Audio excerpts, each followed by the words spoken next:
जय हिंद। जय भारत। वंदे मातरम। आज ये वीडियो मैं हमारे आम पब्लिक जो इस देश की है उससे एक छोटा सा निवेदन करने के लिए बना रहा हूं। आज मेरे पास एक वीडियो भेजा है। हमारे एक सूबेदार साहब हैं जो कि चाइना बॉर्डर पर तैनात है। आपको पता ही है अभी हमारी और चाइना की जो टकराव की स्थिति चल रही है, इसलिए हमारी बहुत सी फौज वहां डिप्लॉय है और कुछ कोरोना की स्थिति में लोगों को समय से छुट्टी मिल नहीं रही है और इसका फायदा उठाकर कुछ लोग इस मौके को ऐसे यूज कर रहे हैं कि भाई फौजी को छुट्टी मिल रही नहीं, पीछे उसके जैसे जमीन पर कब्जा, उसके घर वालों से झगड़ा, इस तरह का वो कर रहे हैं। तो आप लोगों को कम से कम इस चीज में थोड़ा शर्म बरतनी चाहिए कि इस समय अगर देश के जवान वहां अपनी ड्यूटी दे रहे हैं और आप उनका पीछे से फायदा उठा रहे हो। ये सूबेदार साहब हैं, इनके घर में इनके बच्चे हैं छोटे और इनकी वाइफ है, वो अकेले रहते हैं और वहां गांव के लोग इनके जो आने जाने का रास्ता था उसको बंद कर दिए और इनको धमकियां देते हैं कि तुम्हारे को छोटे केस में फंसा देंगे, वो कर देंगे। यूपी सुल्तानपुर का ये मामला है। वहां के जो कलेक्टर महोदय है इंदुमती जी, मैंने उनसे संपर्क करने की कोशिश की, हालांकि अभी तक मेरा संपर्क हो नहीं पाया है। मैं भी कोशिश कर रहा हूं। माननीय योगी जी से भी मैं निवेदन करना चाहता हूं इस वीडियो के माध्यम से कि आप भी इस चीज का ध्यान दें।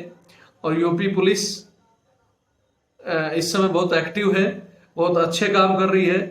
मैं उस वीडियो के माध्यम से उनसे भी निवेदन करना चाहता हूं कि आप भी इस पर संज्ञान लें, क्योंकि हमारे जो फौजी हैं वो ज्यादातर अपनी आधी जिंदगी देश सेवा में काट देते हैं। वो यहाँ सिविल लोगों से टच में नहीं है और यहाँ पीछे जो वो ग्राम प्रधान है, सरपंच हैं, जो यहाँ वोट देते हैं उन्हीं से टच में रहते हैं। इस तरह का कोई बात आती है तो उन्हीं की गवाही दे देते हैं, फिर वो बेचारा अकेले फंस जाते हैं।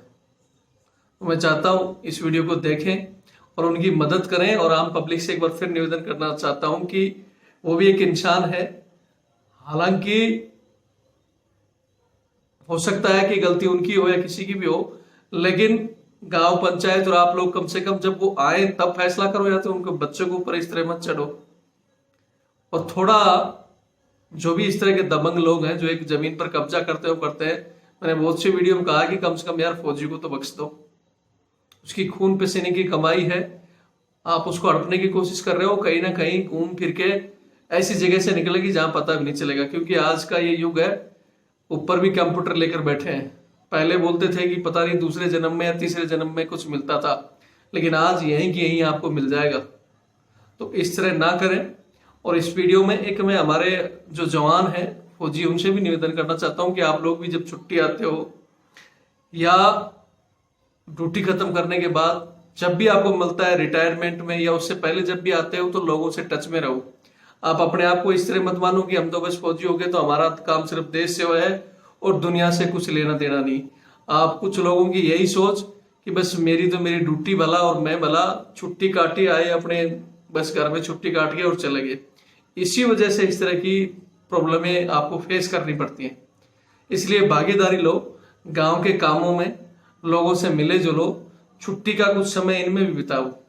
उसे तो हमें पता है कि मजबूरी होती है, लिमिटेड छुट्टी है, सरकार कह तो देती है कि सरकार ने बस लेटर जारी कर दिया ऐसा 100 दिन छुट्टी मिलेगी, फलाना मिलेगी, लेकिन थोड़ा सिविल में आकर पहली बात तो वहां हमें ऐसे ऐसे सीओ, ऐसे कमांडर बैठे हैं कि वो कहते हैं कि साल में तुम्हें 2 बारी छुट्टी देंगे और ये तो तुम्हारा हक नहीं है, हम दे रहे हैं, जैसे उनके बाप की छुट्टी हो।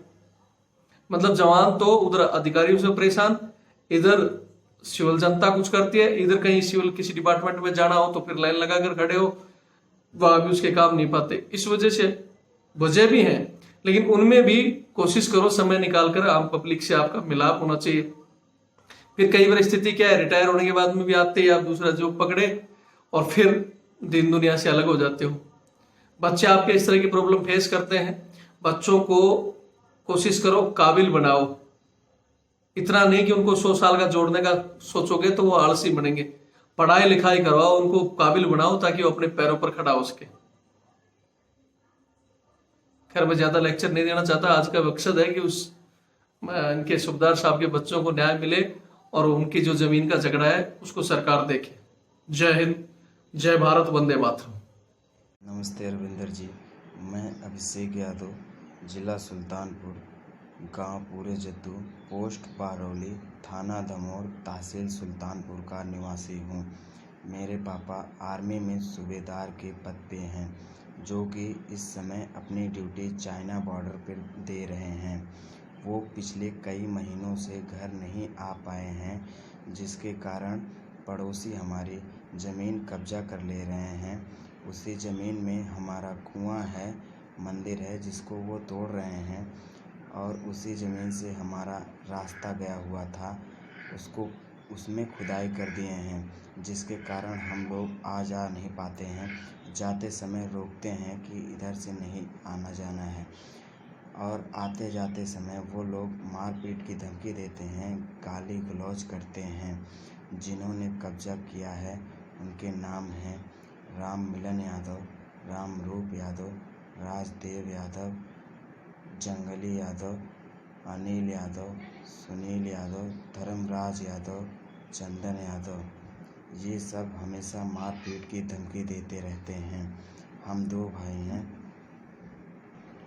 भाई हैं। हमेशा हम दोनों भाइयों को फर्जी मुकदमों में फंसाने की कोशिश करते रहते हैं। राम मिलन यादव, जो कि वन विभाग में फर्जी नौकरी कर रहा है, अभी 4 साल पहले उसकी नौकरी पक्की हुई है। जो कि फर्जी मार्कशीट लगाया है, वो एक भी क्लास पढ़ा लिखा नहीं है, लेकिन वो 420 करके सरकारी नौकरी पा गया है। रविंदर जी, आपसे अनुरोध है कि आप जैसे सबकी मदद करते हैं, कृपया करके हमारी भी मदद करें, हमारी ज़मीन और रास्ता हमको वापस दिलाएं। जय हिंद।